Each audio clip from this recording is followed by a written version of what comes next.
కేసీఆర్కు ఎమ్మెల్సీ కల్వకుంట్ల కవిత ఒక లేఖ రాయడం జరిగింది.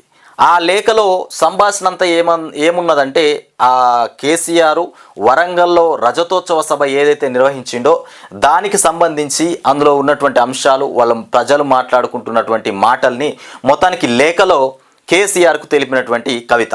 ఇక దాన్ని ఇంకా తన వ్యక్తిగతమైనటువంటి విషయాలు కూడా అందులో పొందుపరిచి మొత్తానికి కేసీఆర్కు రాయడం జరిగింది. ఇట్లా చాలాసార్లు కూడా ఎమ్మెల్సీ కవిత లెటర్ రూపకంగానే తన తండ్రి అయినా, కేసీఆర్ బీఆర్ఎస్ పార్టీ అధినేత అయినా, ఈమె ఎమ్మెల్సీ అయినా డైరెక్ట్గా పోకుండా లెటర్ రూపంలో మొత్తానికి ఆ కేసీఆర్కు నివేదించేటువంటి అంశం.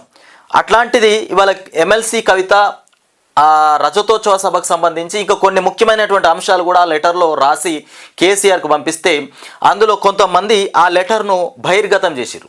మరి ఆ లెటర్ను బయటకు ఎవరు పంపించారు? మరి బీజేపీకి అటు కాంగ్రెస్కు ఎవరితోని పొత్తు పెట్టుకున్నారు? బీఆర్ఎస్లో ఉన్నటువంటి కొంతమంది ఎమ్మెల్యేల, మరి కేసీఆర్ పక్కనే కొన్ని దయ్యాలు కూడా ఉన్నాయా, రాక్షసులు కూడా ఉన్నాయా అనేటిది కూడా ఇవాళ మాట్లాడుతున్నటువంటి అంశం. ఇకపోతే